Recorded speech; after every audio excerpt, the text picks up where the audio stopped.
And our first panelist is Ms. Pamela Fellabaum. Pamela Fellabaum currently serves as a hazardous waste subject matter expert for the Department of Environmental Protection's Northeast District Office. She was recognized by the City of Jacksonville's Environmental Protection Board with the 2014 Individual Environmental Achievement Award. Pamela was recognized for her more than 25 years of service to protecting the health and well-being of Florida families. She has extensive experience as a hazardous waste inspector who has spent many years educating regulated facilities and environmental professionals on complex hazardous waste regulations. So please help me introduce Ms. Pamela Fellabaum.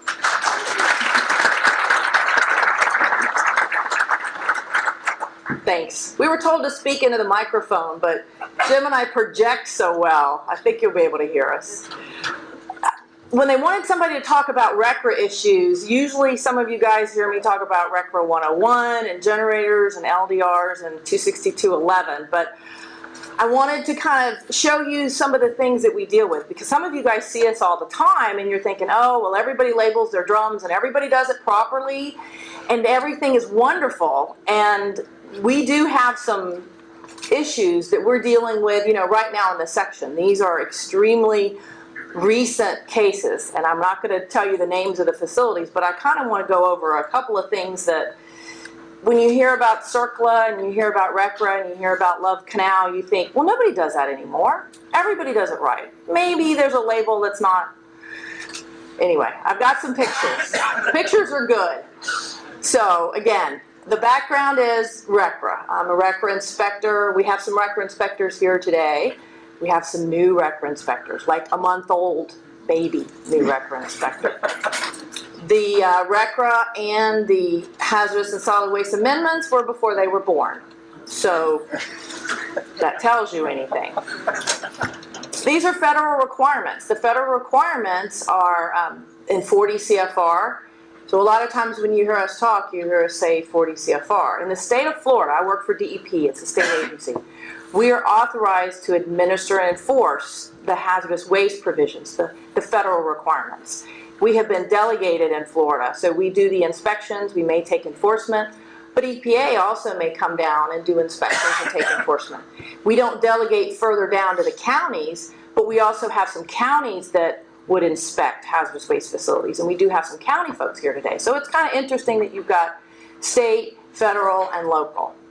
And you are welcome to carry these books around. The regulations, he really wasn't joking. It's the really confusing regulatory act. That's what I like to call it. But it's also job security. So what is this? What's in the drum? What do they do? What do? We inspect facilities. There are thousands of facilities out there that generate hazardous waste. And these are the types of facilities that we go to every day. We have a number that we go to. It's routine. It's random. We also have a number of facilities that we have to go to that need to be inspected every year, like our storage facilities. Not Valley of the Drum. So who does inspect it? Well, you have the inspectors in the Northeast District. We're responsible for 19 counties. And we go out and we do operating facilities. Right now we have new inspectors. We have a couple of pieces of inspectors that do other programs that also do our inspections. So this is an interesting site. Fortunately, you can have pictures in the back, because I know some of y'all in the back row are like, what is that? I can't see it. Well, it's site number one that I'm going to talk about. It's a former electroplating facility. We do not have very many more electroplating facilities left in our district. A lot of this work is sent overseas, but in the past, they used to take brass and steel and plate it with copper and chrome and nickel and cadmium and silver. And you can see in these pictures, this particular facility doesn't look like it's operating. But it did operate for 30 years. We did inspect them years ago. There is no requirement that the facility notifies us when they go out of business. They went out of business. The operator passed away, and we didn't know about it. So the facility shut down. So this is the first one I'm going to talk about. So the former plating facility, when it shut down, nothing happened to the tanks, nothing happened to the drums. They just closed down. He had two sons. One of them was interested possibly in operating the facility, but it was going to cost a lot of money to bring it back up to code to be able to operate. Plus, there isn't a lot of work for these companies anymore, so there wasn't much to do. So when I did inspect the facility with the sun, this is what it looked like. So you can see some of the pictures. So there's some drums, and I'm going to call them abandoned drums because, again, the facility hadn't been operating for months at the time of this visit to the facility. You can see some of them were leaking. A note, if you go out to these sites, don't kick the drums, don't poke the drums, call one of us. There's an abandoned drum, that one says cadmium. I think this other one says cyanide on it. They had cyanides, they had acids. What happens if you have an acid and a cyanide that gets close together? It could be a problem. Again, I was working with the son to try to figure out, is he going to open this business up again or is it going to close? And if it closed, do you think he had the money to properly dispose of all these tanks and drums? So the tanks inside of the building were just as they were when they were operating. So we had tanks of chrome plating, we had tanks of cadmium plating liquids, we had nickel plating tanks. So this is what the inside of the building looked like.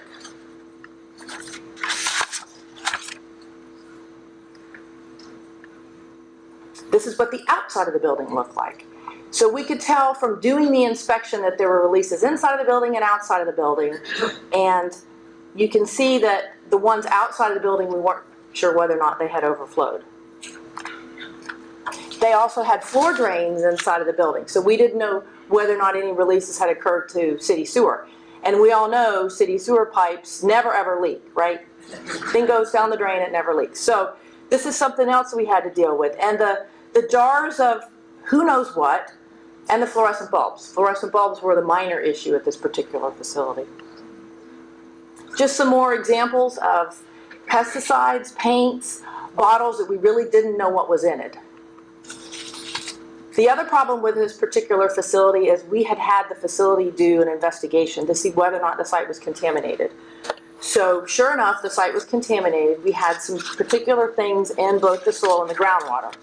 In the soil, we had trimethylbenzene and chromium, and in the groundwater, they found benzene, nickel, chromium, cadmium, cyanide, copper, and lead. So we had a contaminated site with both the soil and the groundwater. And this is just a really interesting picture to kind of show where they put the samples, where they took the samples. So some of the other issues. The site had closed down. The waste hadn't been properly disposed of. There's graffiti inside and outside, which means what? People can get in. Site access was not controlled. So that was one of the other issues. Here's another issue. You can see the building that's white is the former facility. The building that's kind of yellow is a house. That's how close this particular business was for 30 years to a residence. We also had, and I don't have a picture of it, a school right down the street. So because of the proximity to the neighborhood, because of all the chemicals that were there, and because of the proximity to the school, EPA came in and did a source removal. The state has money to clean up small hazardous waste sites, but not large ones like this. So EPA came in, they pumped out the tanks, they disposed of a lot of the waste, thousands and thousands of gallons, and spent thousands of dollars to clean this site up. And this is what it looks like today. They didn't get rid of everything, but they got rid of, I would say, 90-something% of the source that's there. So this is the inside of the building. You can see the roof is not in good repair. There's still some bulbs there. There's still some other chemicals there. And you can still see graffiti, so you know someone is getting into the particular building. And the building has been condemned. So we are working with, this is a very recent photo, we were out to this site this week. So we are working with the code enforcement to make sure that it doesn't get torn down while all of the contaminated issues inside and possible drums that are inside of it. So we've heard about RCRA and we've heard about CERCLA today. Well, in the state, for CERCLA, we also have a grant to look at sites to see whether or not they would actually make it. So the CERCLA screening program from Tallahassee came over and they're looking at this site. So this site is going to be sampled in March and we are going to see whether or not we have contamination both on-site and off-site. So this one is moving. It's just that this is what happens sometimes when we have these cases. They fall through the cracks, we don't know about them, and fortunately this one we did get the resources, to get the major source out. So here's site number 2. Site number 2 is a former electronic recycling facility. You can see in the pictures, lots of TV sets, hundreds and hundreds of TV sets. And what's wrong with a TV set? E-waste, lead. So this particular facility had gone out of business. This is a warehouse, and hundreds of TV sets inside, broken, partially dismantled TV sets, and the owner of the warehouse didn't realize or didn't want to realize that this stuff needed to be properly managed. So when we got the call about this particular business, they had rented a dumpster, and they were going to be taking these TVs and then just sending them to the landfill. There's the dumpster when we originally went out there, and there's the non-usable TV sets there. So this building was also condemned, so we were working with the owner and the former operator to try to get these properly managed and properly recycled. There's some broken glass. So site number 3. Site number 3 is also a RECRA site. It is a facility that used to manufacture brake cleaner and carburetor cleaner. And they had management that decided that they wanted to not pay for proper disposal. So hundreds of gallons of PERC and TCE, probably methylene chloride, was dumped on site and into a ditch that flowed through a neighborhood back in the 90s. So it happened a while ago. The site is still contaminated.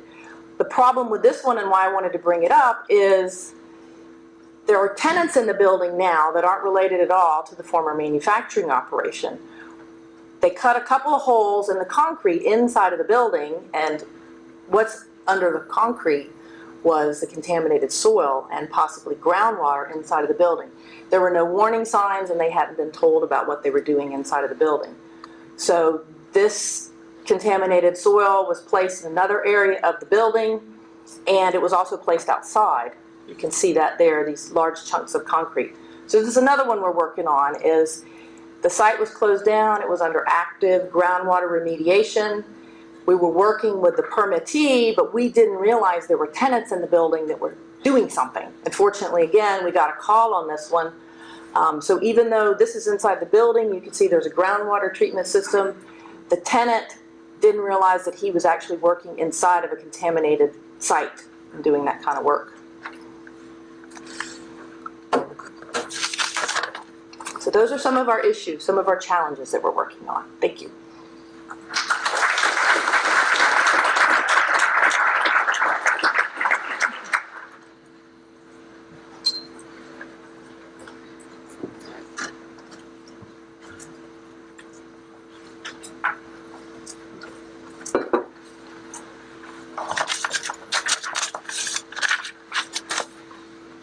Thank you, Ms. Fellabaum. Our next panelist is Mr. Jim Maher. Jim Maher is the Assistant Director of the DEP Northeast District, and he oversees compliance assurance for the water, air, and waste programs. Jim began his career with the DEP in 1988. For the past 10 years, Jim has served as Program Administrator of the State Lands and Environmental Resources Permitting Program. In this role, Jim has administered the dredge and fill, sovereign submerged lands, and wetlands programs for Northeast Florida. Jim previously spent much of his career as a water facilities engineer, working with domestic and industrial wastewater systems, drinking water, stormwater, TMDL, and water quality issues. Jim has a bachelor's degree in chemical engineering from Lehigh University in Bethlehem, Pennsylvania, and a master's of business administration from the University of North Florida. He is a registered professional engineer in the state of Florida. So please join me in welcoming Mr. Jim Maher.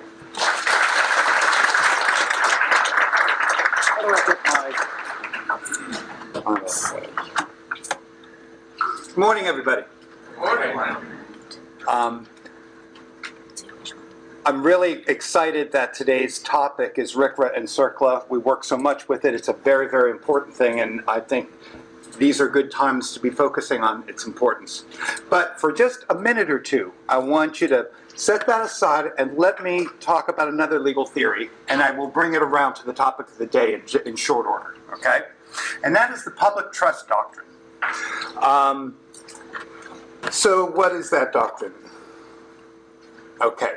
The public trust doctrine is the principle that the sovereign holds in trust for public use some resources such as the shoreline between high and low tides, regardless of private property ownership. These sovereignty submerged lands can only be used for the public interest. So who's the sovereign? Well, when this first showed up under the Code of Justinian, it would have been the emperor. And then when it showed up in the Magna Carta, it was the king. Now it's the state.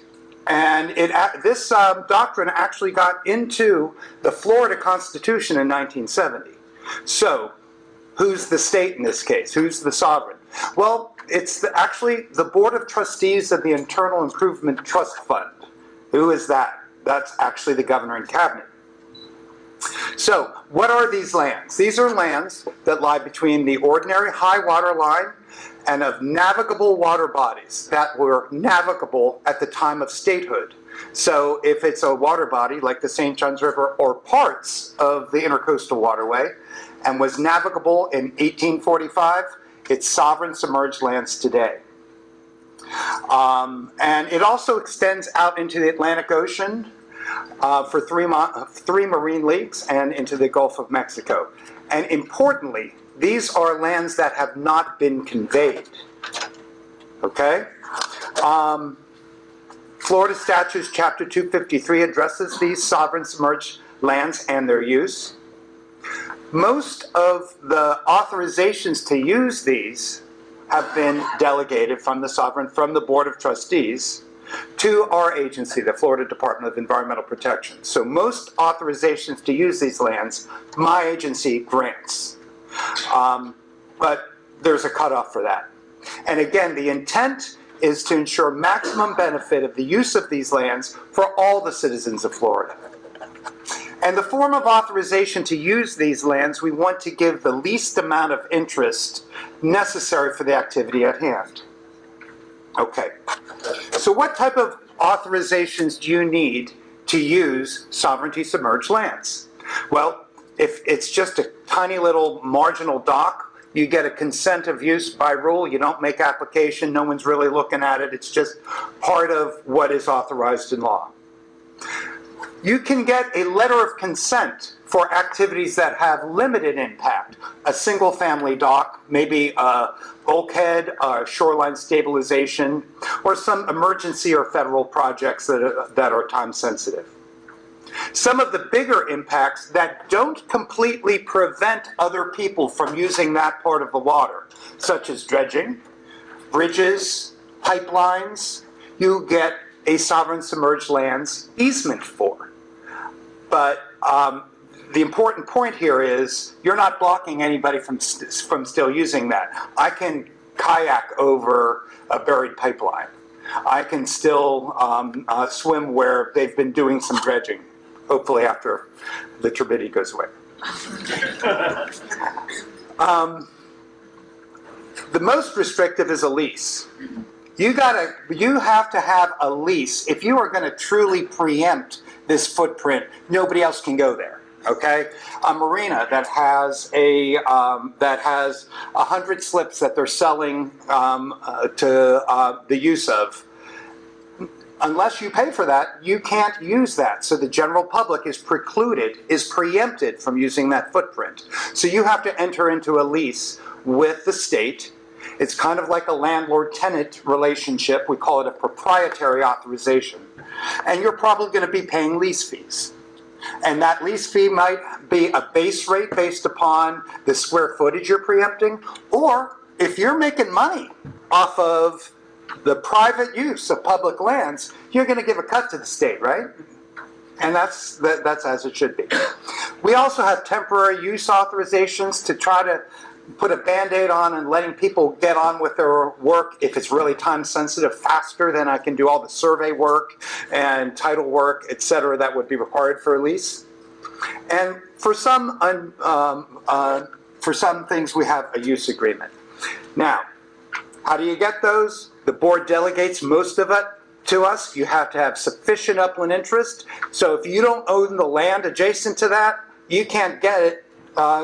You can't get that state land authorization. It needs to be within your riparian rights.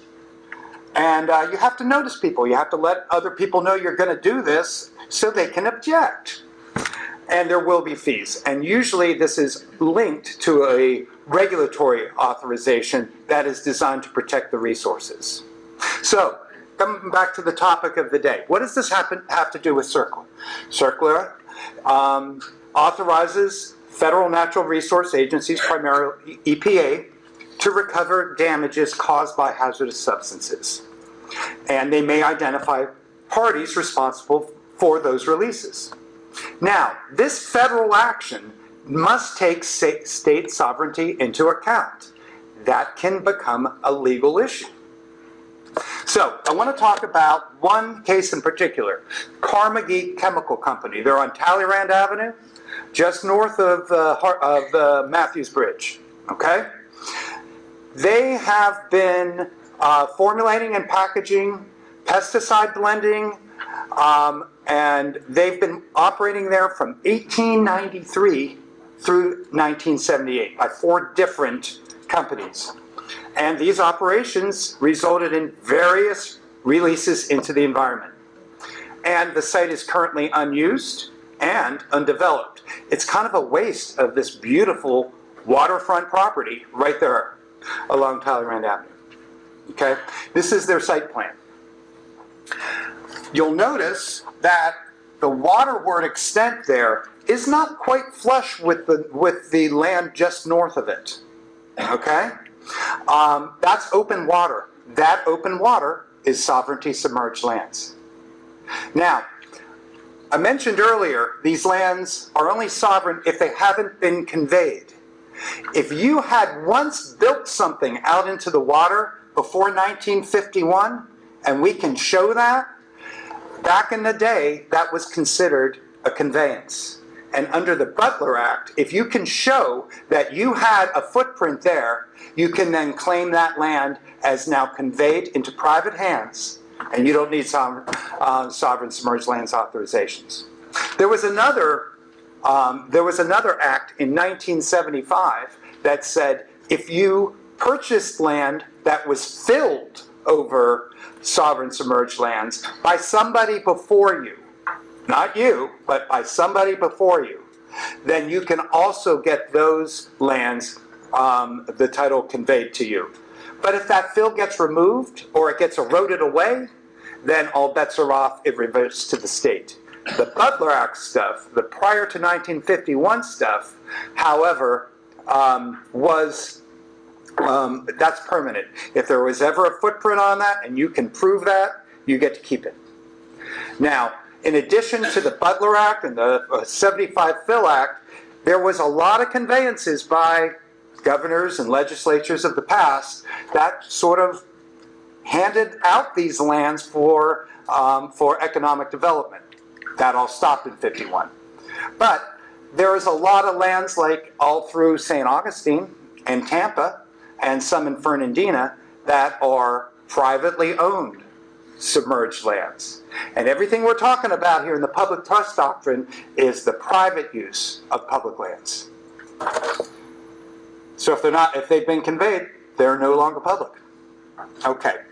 So how do they process these, the cleanup for Carnegie and sites like that? Okay, EPA studies alternatives, evaluates the optimal approach to clean these sites up.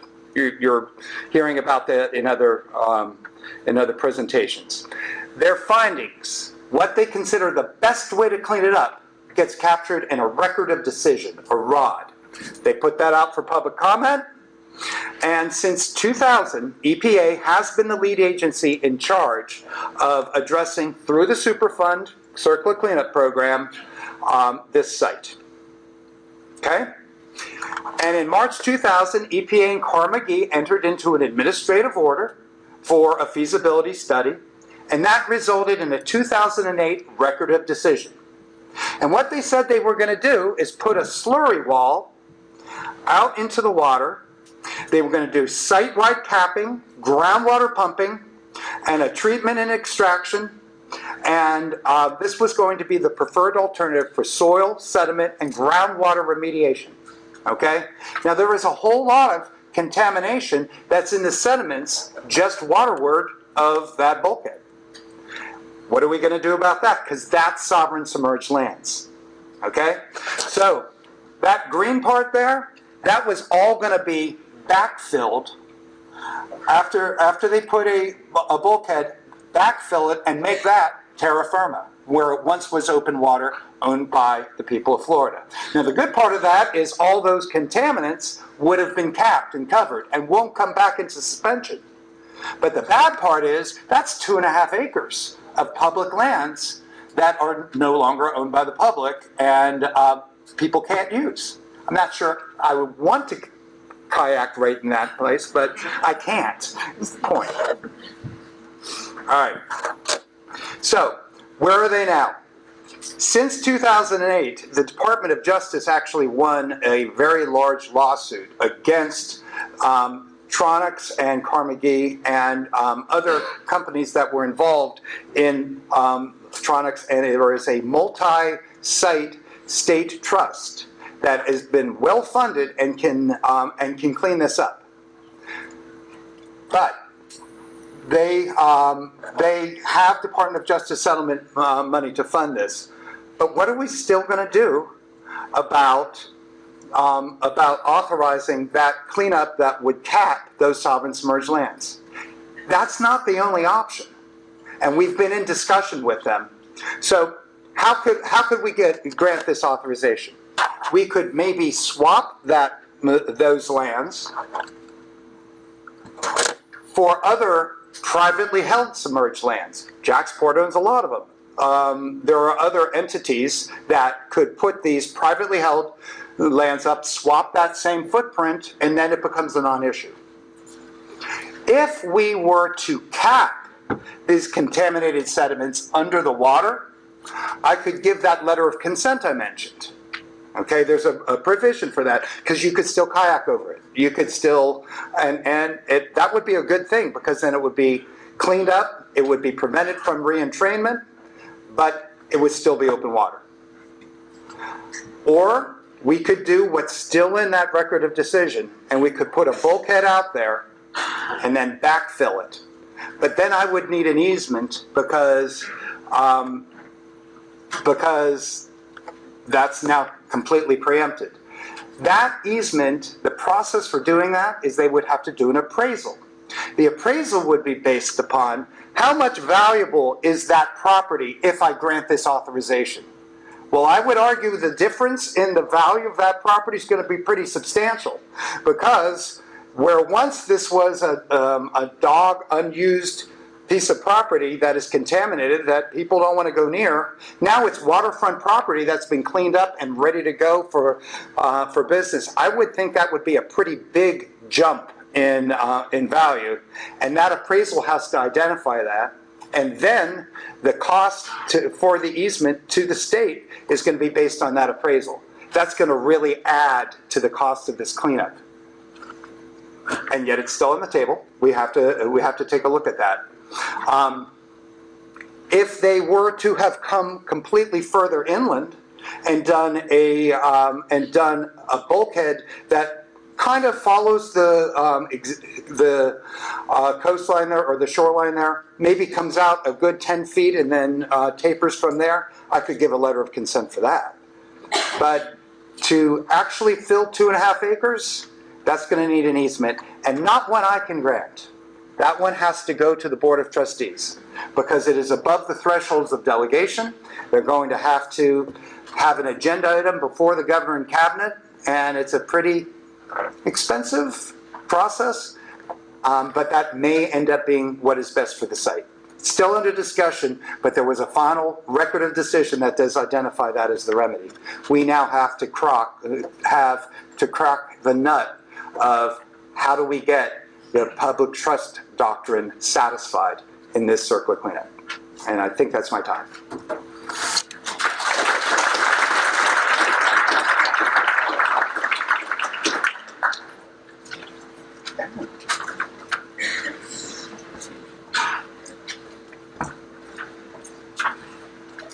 Thank you, Jim. So Ms. Deming was gracious enough to stay and speak on this panel as well. So you've already heard her impressive bio, but please join me again in welcoming Ms. Deming.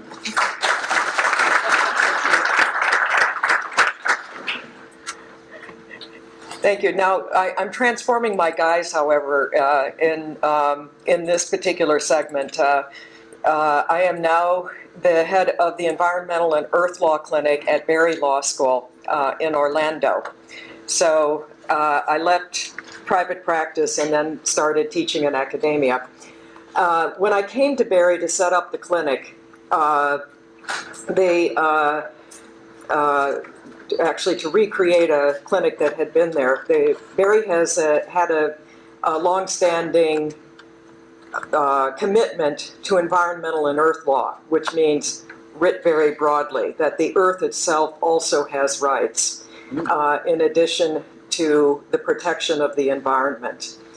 However, I was tasked with trying to figure out some projects for students in a clinical setting that gave them good practical training. Our clinic is a one-semester clinic, and that is quite challenging to do in the environmental field. For any of you who are out there who are already environmental lawyers, you know how long these cases take, right? How long these things go on. The other focus that I wanted to bring to the clinic was negotiation and dispute resolution as opposed to litigation. As you could tell from my previous talk, those were the things that I found most effective in actually making progress in the environment. So I started trying to make connections and look for projects that would give the students experience in some of these different areas. I was lucky enough to connect with the League of Women Voters early on, and we've had them as a client since my first term, and we work for them on issues with their Natural Resources Committee. Through that connection, I had the wonderful opportunity to meet Tim Mckinny, and who is going to be our primary speaker for this segment. Tim runs a nonprofit organization in a severely environmentally impacted community, just an impacted community that includes environmental issues in Bithlo, Florida. Anybody here familiar with Bithlo? A couple of people. You guys are too far north, but Tim is going to give you a very good description of it. In working with Tim, as you'll see, and he'll go through, there's an environmental component to his overall design and plan for his community group. And so the Berry Environmental and Earth Law Clinic has been working with Tim on a variety of environmental issues. Also, two of my students are here, Samantha Kemple and Matt Alice. You guys want to raise your hands? So they're working with Tim this term, and so for those of you who might want to get some more information about what it's like from the students' perspective and the learning that they're getting, I invite you and think it would be great if you would talk to Sam and to Matt. They've been at this now for just about a month and a half and have gotten pretty immersed, I think, in many of the information that we're going to be talking about. So the setting here is that we've got this environmentally impacted community, and how do you start chipping away at the issues facing this community?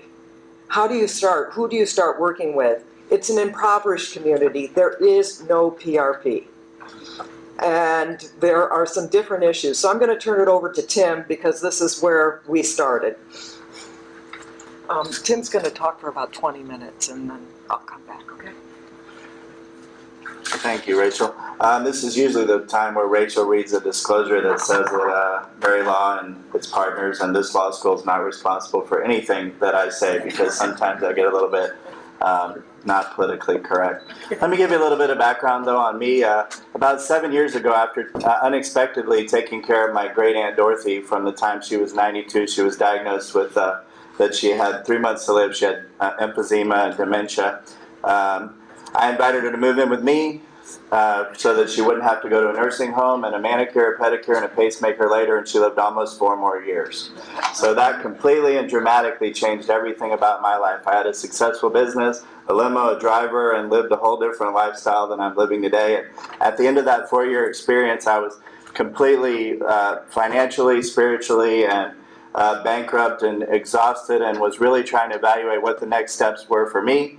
My best friend Tony Calico happened to be a missionary in Romania working with the Roma, the Gypsies, and he said, hey, you grew up in Orange County, why don't you find a community here that needs help and help them until you get your head on straight and figure out what's next. I thought maybe ego, competition, you know, where's the toughest place in town? Let's start there first. Two communities popped into my head. In Orange County, there's a community to the west called Pine Hills, which I knew as Crime Hills. And there's a community to the east, which I knew as the Nightmare Before Christmas, the town east of Bithlo being Christmas, Florida. In the quick self-evaluation, I thought, well, in my life, I've seen on the news a lot of groups working and volunteering in Pine Hills, United Way and others, landscaping, painting, and doing other things. I never heard about anybody working in Bithlo.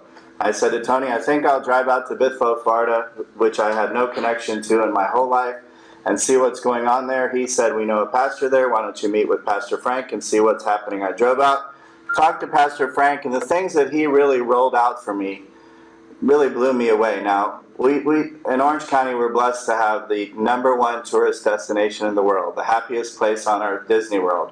And Bithlo is 20 miles east of Disney. And Frank started to tell me how in this community of just under 10,000 people in this 12 square mile area, you know, the #1 need at the school was underwear for the kids, because they, even at older ages, are soiling their pants because of all kinds of things that are happening in their life at home, sex abuse and other kinds of trauma. He explained to me that there was never a medical clinic in this community's history. In fact, Florida Hospital pulled some data in 2009 when we were getting ready to start a partnership, and found that in 2009 there were 4,300 visits to the ED from 8,400 people in one single year, the nearest hospital being 15 miles away. Most of those folks going by ambulance because there was not adequate access to public transportation, sidewalks, streetlights, and so forth. There's probably 30 single-family homes in the whole community of Bithlo. All the rest are trailers, which it's not the end of the world to live in a manufactured home. My grandmother lived in a nicer manufactured home than the house I grew up in, but these are really rectangular aluminum shells that over time get contaminated with mold and mildew and all kinds of other things that cause chronic respiratory issues. Frank explained to me that there was a horrible problem with access to dental and eye care and other things. In fact, I was talking to UCF students not too long ago, and University of Central Florida students, and I asked them, are you familiar with Bithlo? What do you know about Bithlo? And they said, I'm a little bit embarrassed to tell you, but just yesterday somebody asked me where the toothbrush was invented. And I had no idea, and the person replied, Bithlo, because everybody there has only one tooth. A chuckle and funny, except if it's your home, it's your neighborhood. And so the takeaway for me was I went to another area to reflect on what I had heard, and I was sitting at the coffee shop in a community called College Park where the mayor of Orlando lives, and I was thinking at the Starbucks, why do I feel safe and feel like I'm in a healthy community here, and what's not in place in Bithlo that's in place in College Park? And I jotted down 7 things: education, transportation, housing, basic needs, building a sense of community, healthcare, the environment. And I thought, you know, these things need to all be looked at. The takeaway for me was, and I hope we don't have a mass exodus and you're not deducted on your CLE credits, but I have 0 qualifications to be working in this space. I don't know a thing about any of those 7 areas. One thing I knew I did know was relationships. The takeaway for me was all of these problems are solvable, but nobody had been working to solve them. And I knew that I had the skills and abilities to build the relationships with the right people and partners in all of these sectors that could come around this community and be a part of seeing this community positively transformed. So we really set a very simple mission statement. It's just to see Bithlo transformed into a community we'd all want to live in. Not to be urban when it's semi-rural, but even those of you that are older would identify with the illustration, but in Mayberry there was still Floyd the Barber. You know what I'm saying? So you can have a safe infrastructure, but still have horses and cows and all of those things on the periphery. And so we started to work together, and the greatest visual I could come up with what needed to happen in Bithlo was we needed to assemble all the right pieces to the puzzle at the right place at the right time. My great aunt always had about a 2,000 piece jigsaw puzzle going at all times, and every day she'd stop and put a couple pieces in place, and after a month or so she'd complete the picture. What needs to happen to see communities like Bithlo positively transformed is it's not enough to have all the programs in place and all the resources in the community, but they all have to fit together strategically at the right place at the right time. Quick background on Bithlo. Bithlo was an incorporated city, and in the 1910s and 20s it was probably more booming, if you can imagine, than Orlando. It's hard to think of Orlando pre-Disney World, but Bithlo was a hot spot. It was on the Flagler Railroad line. It was the #1 turpentine producing community in the area, second in cattle production. I had a lumber mill. Everybody was moving to Bithlo. In fact, some Boston real estate tycoons started to sell land in Bithlo, and they were promoting move down to Bithlo, Florida from Boston. It's the hottest spot in Florida. You'll want to be there. And so the city of Bithlo took out bonds to pay for this rapid growth at the end of the 1910s. And they were just booming and bustling. Well, when the national economy collapsed at the end of the 20s, the city of Bithlo defaulted on those bonds. But worse than going out of business, they didn't unincorporate until the end of the 70s. They stopped electing city councilmen and mayors in 1941. So in that 12 square mile area, if you weren't allowed to have a dump or a junkyard or a trailer park or whatever in Orlando or unincorporated Orange County, you did it in Bithlo, the city of Bithlo, because there was nobody to tell you not to. And in fact, I'm not sure the legislature would have unincorporated the city at the end of the 70s, except for there was this massive tire fire, and the smoke blew west into town, if you will, and became a problem for other people, and it got on the radar. And so the legislature unincorporated the city of Bithlo, thinking that Orange County government would race in to handle the issues. And Orange County government said, in good governance, we don't want to be responsible for the bonds of the city of Bithlo, so we're not going to do anything. And so it wasn't until the mid to late 80s that the courts ruled that the Orange County government was not responsible for the city of Bithlo's debts. Well, what does the county do at this point? There's hundreds of acres of junkyards, leaky gas stations, and then this A to Z dump that I'm going to be talking about in conclusion here of the story.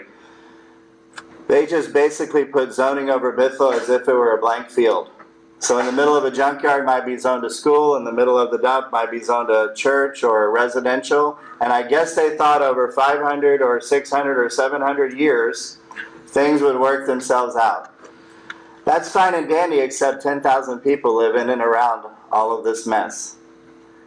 And that just seemed to be incredibly unjust to me and others that heard this story. In fact, neighboring communities, as we would tell this story, would say, well, I'm not okay with, by the way, there's no public water or sewer, so everybody's on a well and a septic tank. And you can imagine if there's no governance in place and no one to tell you that your septic tank needs to be a certain distance from your well, that can be a problem. And if poverty doesn't allow you to dig a deep well, that can be a problem. And if you don't have the resources for the proper filtration system, that can be a problem. And if you're 20 feet away from the edge of the dump site with your bedroom window and your well, that potentially can be a problem. And so this A to Z dump site, this 8-acre parcel, really in the heart of Bithlo, to me became so symbolic once I found out about it. When I came out there, the mayor of Orange County, who grew up and was best friends with my uncle, I went and met with him, Mayor Crotty at the time, and I remember saying to Mayor Crotty, hey, I found out about all these issues in Bithlo, and we're going to positively transform this community. And he started to laugh, like belly laugh kind of laugh, like I wasn't really telling a joke, and he was chuckling and kind of bending over, and I'm like, no, we're serious. And he said, Tim, if you're able to positively transform this community, we'll give you a star on the County Walk of Fame, which of course there is no County Walk of Fame. The point was, this community had had such a negative reputation for so long that it just seemed impossible that any good thing could come from it. I say Bithlo is likened to Nazareth. You know, the reputation of Nazareth in the Bible was no good can come from Nazareth. The same reputation was for Bithlo. So Being the nightmare before Christmas is funny, except that it's someone's neighborhood, and it didn't seem okay. And so Mayor Crotty, realizing, seeing my steely look back at him that I was serious, asked his chief of staff to take me on a tour. Had the head of their environmental protection and one of the county administrators lead me on a tour, and we're driving around and I'm showing them all of these things, and we turned down a dirt road that I'd never been on before, and I saw a bullet-riddled sign that was all rusty, and it said no trespassing by order of EPD, and listed the statute. And I said to the head of EPD and the county administrator, "What's this property?" And they said, "We have no idea." "Why don't you do a public records request?" Well, I had never done a public records request at the time, and I can promise you that in hindsight, they would never have given me that advice again, because we've since done a lot of public records requests. But I did one on that site, the A to Z dump site, and you know, I got calls back and they said, 5 cases of records have shown up. Great, I'll come down to look at them. Wait a minute, another department called, 10 more cases. 65 cases of records started coming from every department. Now, I had no idea what I was looking at, but I went down to the county attorney's office, looked very official, had those little finger cots on so I could speed, look through cases of documents, and anything that seemed to jump out as being a violation or alarm, I made a copy of. And I made 400 copies because that's really all we could afford at the time. And the things that I saw really didn't seem right. I saw in the public record that Mr. Bates, who owned the A to Z dump, had, for example, an oil tank there because people would come to the recycling facility, this 8-acre parcel, and they would recycle their oil. But Mr. Bates had cut the bottom out of the tank. Now, by the way, according to the public record, this was a sinkhole before it was an illegal dump. So currently the piles are 30 to 50 feet high. We don't know how deep they are. And Bithlo, that no one has cared about, environmentalists included, up to that time, happens to be in the Econ-Lakahatchee River Basin, which, you know, the Econ flows to the St. Johns, and so it's apparently a sensitive area that no one had cared about, because whether you're an environmentalist or a far-right Republican, there seems to be 2 things that really attract you at the end of the day: money and influence, and Bithlo had neither. So no one had been focusing on that area. From the public record, I saw that, in fact, if you haven't seen Lethal Weapon 3, it's probably on tomorrow morning at 10 a.m. on TBS. I think they play it every weekend, but you'll see Danny Glover and Mel Gibson dive out of a building as it's blown up. That was our old Orlando City Hall. Now, a building in 1991 that's 100 years old, that's imploded, all 100 truckloads of that building were dumped on this A to Z site. In fact, I could take you on a tour and we could walk on them right now because they have not moved one bit since 1991. That didn't seem okay. I saw in the public record that Harley-Davidson had one of their showrooms burned down, and the bikes and the batteries and the building was dumped on the A to Z site. That one of our hospitals, Orlando Health, had done a major remodeling job in the late 80s, early 90s, and all of that trash was taken to A to Z because Mr. Bates was so great. He charged less than the proper disposal of trash because he was going to recycle it, that everybody brought stuff to him. The problem is it all came in and nothing went out. So this was such a concern for the county that, according to the public record, Mayor Linda Chapin ordered this dump closed and cleaned up because she was concerned about the imminent hazard for public health. And almost 25 years ago, the dump was closed, and not one shovelful of it has been cleaned up to this day. Now, how did I even become aware of this initially when I turned us down that corner to trick those folks into asking them what was really going on with this property? Being the arborist that I'm not, I was driving down the major highway one day looking off in the distance, and there was a pine tree that was about this big, 60 feet in the air, and I knew, growing up in Orlando, you don't have 60-foot tall pine trees that are this big. And driving back there, I realized that trees are growing out of the top of this dump site. It's been there so long.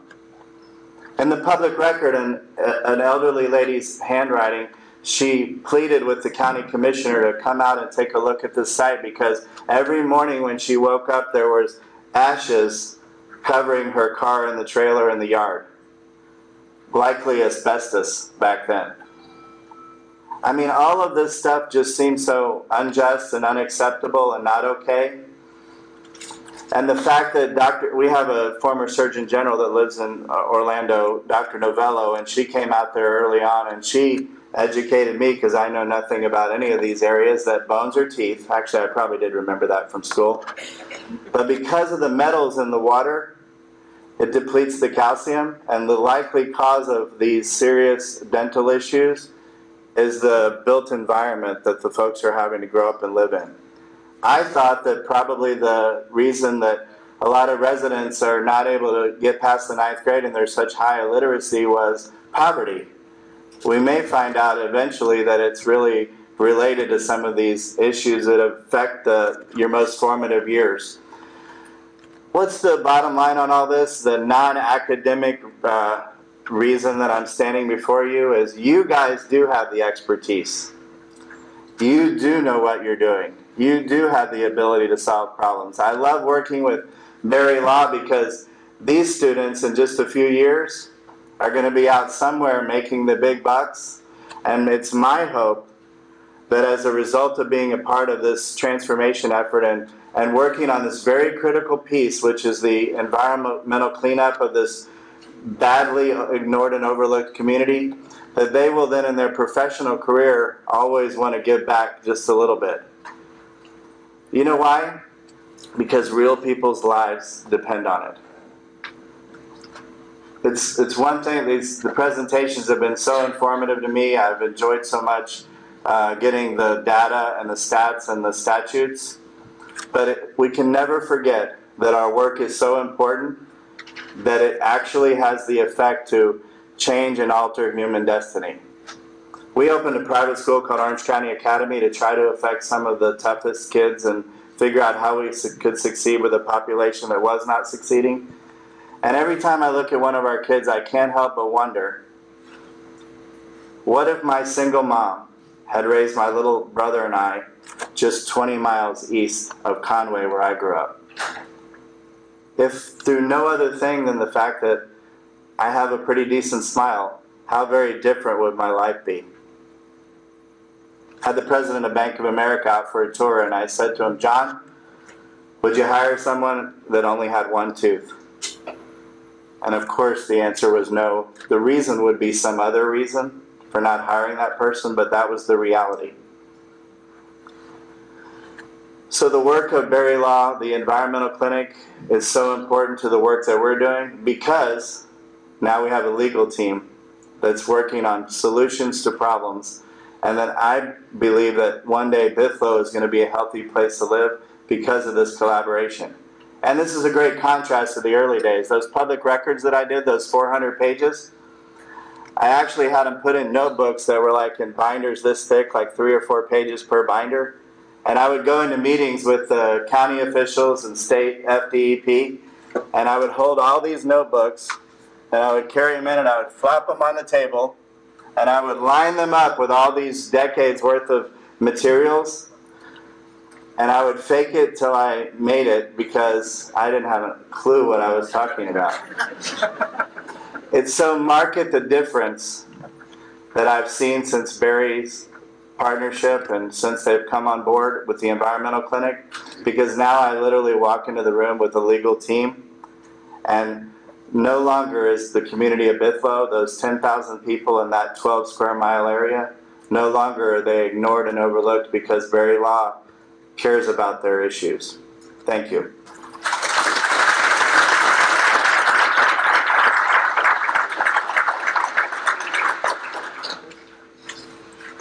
Well, obviously that's a hard act to follow, but I just wanted to summarize a little bit what we've been doing on the legal side for you law students maybe in particular, and those of you thinking about going into an environmental practice. It's taken us quite a while just to sort through all of those documents and to try to understand all of those documents that, that Tim collected, and to pull together that information in some kind of comprehensible way that we could transfer from semester to semester. We're finally on the way. We've been meeting with the county commissioners, and we met with one county commissioner, but he didn't get reelected, so now we get to meet with the new county commissioner. We've met with the Environmental Protection Department, and each time it's interesting to see how it transforms. So actually, there was an assessment done, a brownfields assessment was done on this site in 2012. Orange County declared it a brownfields potential area to look into, although it wasn't designated a brownfield site under the state law, as I understand it, under the state program yet. But they did get some money. And the site assessment said, well, there are some problems. They may not be as bad as, nothing that jumped out, except they couldn't really test because there was too much junk.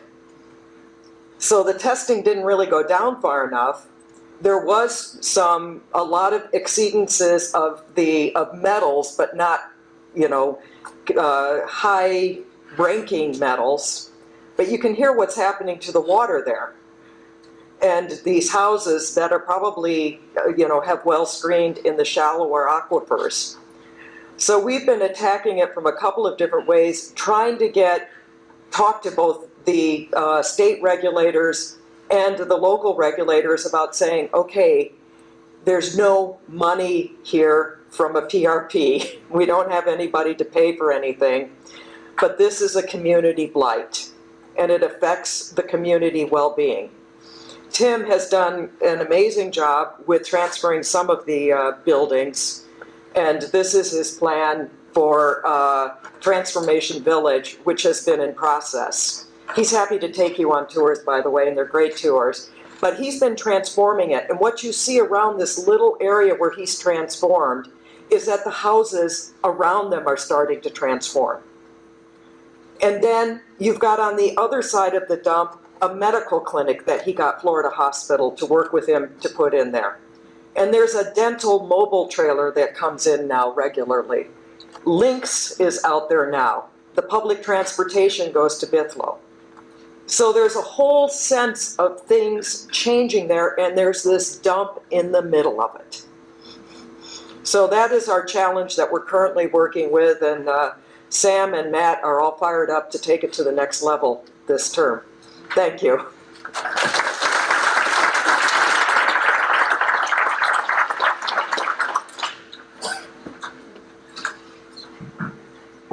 All right, so now we're going to take any questions that you may have for our panelists. We have about 10 minutes.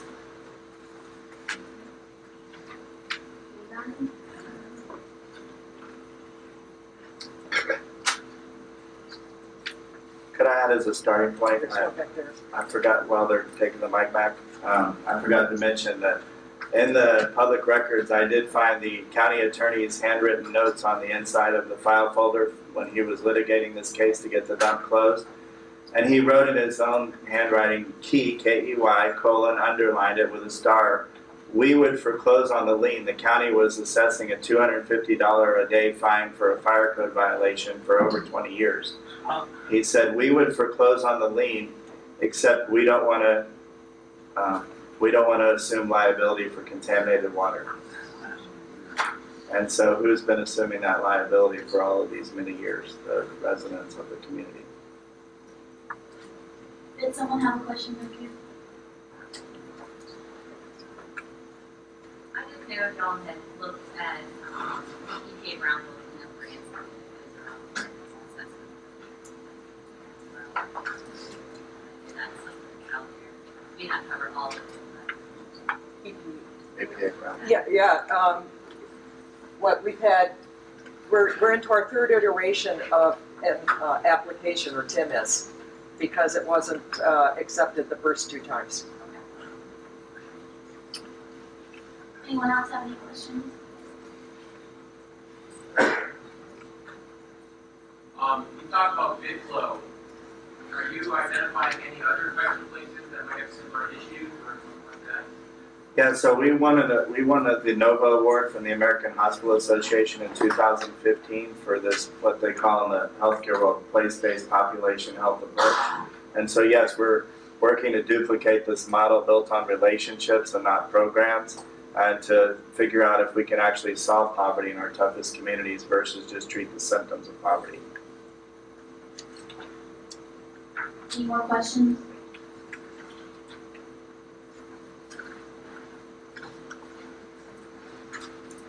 I just wanted to make one further just announcement for because we talked about Love Canal. Lois Gibbs is actually going to be speaking at Rollins College on March 22nd. If people are interested, she's the person who really got Love Canal put on the map, which led to the CERCLA statute. So should be an interesting evening, and she's still very much involved. Is there another question?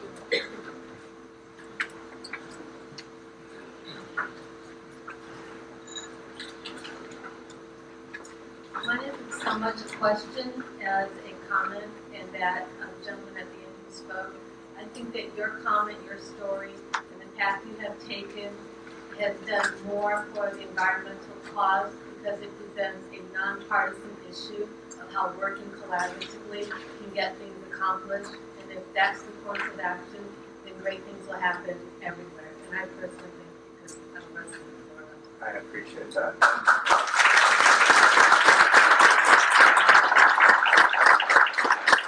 Full disclosure, pre-going to Bithlo, I was probably the guy watching Fox News every night, kind of complaining about the developer being held up for the turtle that was on the property. But once I got to this community and I actually saw with my own eyes how critical the connection was between the environment and to all of our healthy lives. And Bithlo's problems aren't just Bithlo's problems, as I mentioned. That river flows to another river, which is where we all get our water. And so it is important that we have a balanced approach to addressing environmental issues. Any more questions? No, that's it. All right, so we'll break right now. And is there another question? Well, I just wanted to ask him what global, is it a nonprofit organization?